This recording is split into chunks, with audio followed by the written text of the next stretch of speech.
Olá, turma. Beleza? Tudo bem?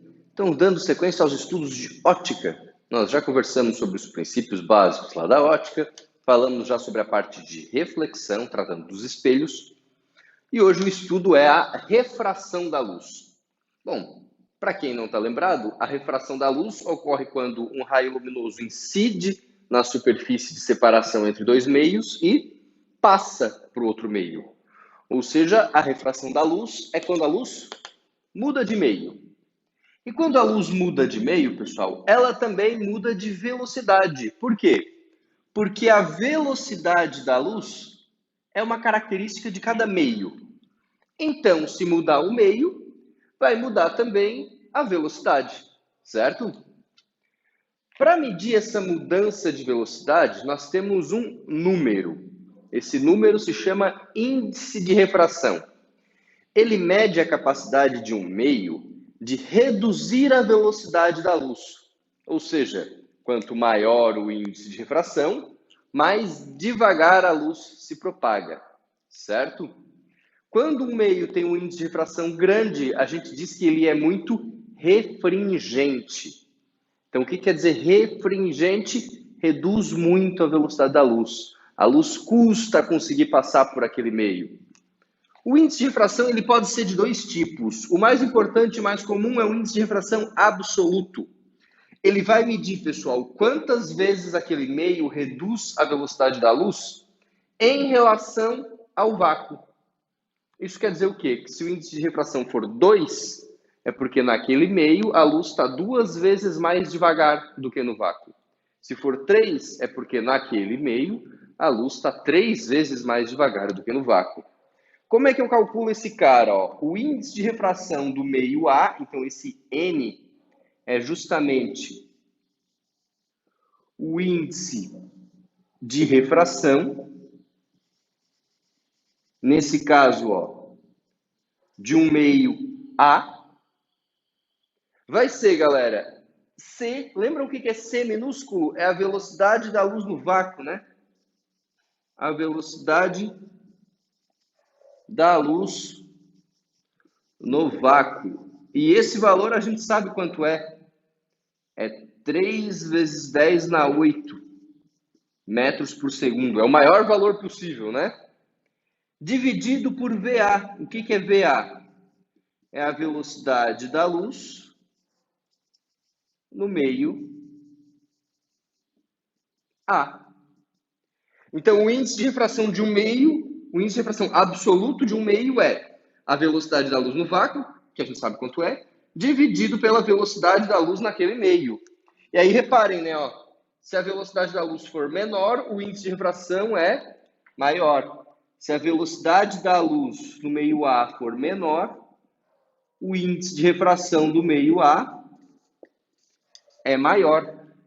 São inversamente proporcionais. Então, quanto maior o índice de refração, mais devagar a luz se propaga naquele meio, mais refringente o meio é, certo? Por exemplo, o índice de refração absoluto da água é 1,33. O índice de refração absoluto do vidro é 1,5. Tem que saber esses valores? Não precisa, galera. Geralmente eles vão ser dados ou vai pedir para calcular, né? Mas não precisa gravar o de cada meio. Se fala também do índice de refração relativo. O que é o índice de refração relativo? É quando eu quero relacionar dois meios, A e B, e nenhum dos dois é o vácuo. Então, eu quero saber da água em relação ao vidro, por exemplo. O índice de refração do meio A em relação ao meio B é o índice de refração do meio A dividido pelo índice de refração do meio B. Então, dessa forma, eu estou comparando dois meios, né? É mais comum, galera, falar do índice de refração absoluto, tá? Bem mais comum. Muito bem.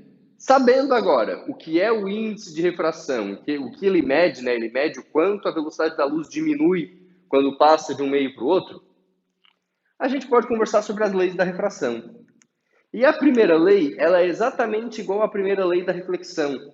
Ela fala de um conceito tridimensional, né? Ó, o raio incidente à reta normal e o raio refratado, eles devem ser coplanares, eles devem estar no mesmo plano.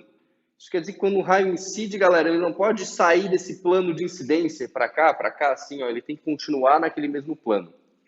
Isso aqui não costuma ser muito cobrado, né? Nem tem como. Isso é um conceito tridimensional. Agora, a segunda lei é bem importante mesmo. Ela ganha até um nome. É a lei de Snell-Descartes. A lei de Snell-Descartes. São dois caras, né? O Snell e o Descartes. Vocês veem que a segunda lei é tão importante que precisou de dois caras para fazer ela. Basicamente, pessoal, ela fala que o índice de refração do meio 1 vezes o seno do ângulo de incidência. Lembre-se que esse ângulo é sempre em relação ao normal, né? É igual o índice de refração do meio 2 vezes o seno do ângulo de refração. Isso aqui diz pra gente uma coisa muito louca, curte só. Basicamente, se um meio tiver o índice de refração maior, o ângulo, vou botar um θ aqui para representar que é o ângulo. O ângulo em relação a esse meio, né, em relação ao normal nesse meio, vai ser menor. Ó, o seno do ângulo e o índice de refração são inversamente proporcionais. Isso significa que quando a luz passa de um meio para o outro, ela pode sofrer um desvio. Isso é fácil de perceber. Olha só, galera, quando a gente coloca aqui, vocês podem fazer isso em casa, não sei se vai dar de ver na câmera. Vocês percebem que parece que a caneta tá torta, tá virada assim, ó, como se ela tivesse quebrada porque tá dentro da água, né? Ela não tá seguindo retinho assim, ó, ela tem um pequeno desvio, certo? Se fosse glicerina, por exemplo, seria até mais fácil de perceber. Vou chegar perto aqui da câmera. Esse desvio ocorre, galera, justamente devido à diferença de índice de refração do ar para a água. Basicamente, quando a gente vai estudar esse desvio, pessoal, que ocorre quando a luz muda de meio, vamos pegar os dois casos possíveis. A luz indo do índice de refração menor para um meio com índice de refração maior, do menos refringente para o mais refringente, e depois o contrário, indo do mais refringente para o menos refringente. Então, primeiro, do meio menos para o meio mais. Cuidado, quando eu digo menos e mais é menos refringente e mais refringente, ou seja, esse menos, ó, quer dizer que o índice de refração 1 é menor. E o índice de refração do meio 2 é maior, né? Ó. Então, a luz está passando do meio 1 para o meio 2. Aqui o índice de refração é menor e aqui é maior. Por exemplo, ar e água. Ar e água, 1 e 1,33, né? O de baixo é maior. Esse raio que chega aqui, galera, ó, o raio incidente, forma com a normal um ângulo de incidência. Só que quando passa, galera, para o índice de refração maior, como o índice de refração aumenta, o ângulo diminui. O ângulo diminui. Então, olha só, o ângulo de refração, sempre em relação ao normal, né? É menor, certo? Aqui está o raio refratado, ó. Então ele vem, galera, e quando ele passa aqui, ó, do ar para a água, por exemplo, ele sofre esse desvio, certo? A gente diz que ele se aproxima da normal. Aproxima da normal. Então, quando um raio vier obliquamente do meio de menor índice de refração para o de maior índice de refração, ele vai se... Eita, até passei o dedo ali. Ele vai se aproximar da normal, certo? Agora, quando for do meio mais para o menos refringente, se liga, né? Ó, quando eu falo mais, o índice de refração 1 é maior, o índice de refração 2 é menor. É isso que eu estou querendo dizer. Então, tá indo, sei lá, do vidro para o ar, por exemplo, né? Ó, o meio 1 tem índice de refração maior, o meio 2 tem índice de refração menor. Tá aqui o nosso raio incidente e o ângulo de incidência. Quando ele passa, galera, o índice de refração diminui. Então, o ângulo, olha só o que acontece com o ângulo.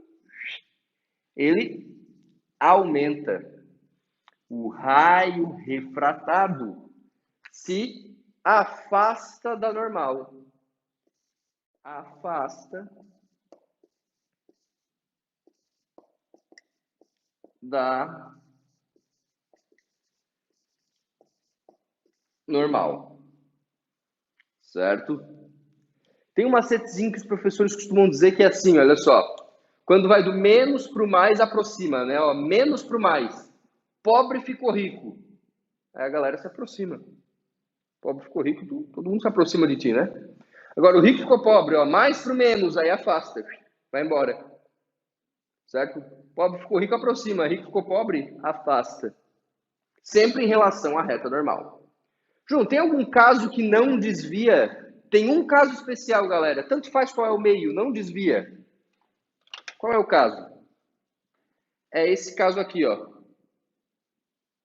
Incidência normal, a gente diz. Quando o raio incide, pessoal, formando 90 graus, aí ele não desvia nem para um lado nem para o outro, né? Não desvia nem para um lado nem para o outro. Assim dá de perceber que a caneta fica meio quebradinha. Assim não, certo? Então, se for incidência normal, ó, imagina que eu tenho um raio de luz. Ixi, faltou espaço. Vou fazer aqui, ó, bem no cantinho aqui.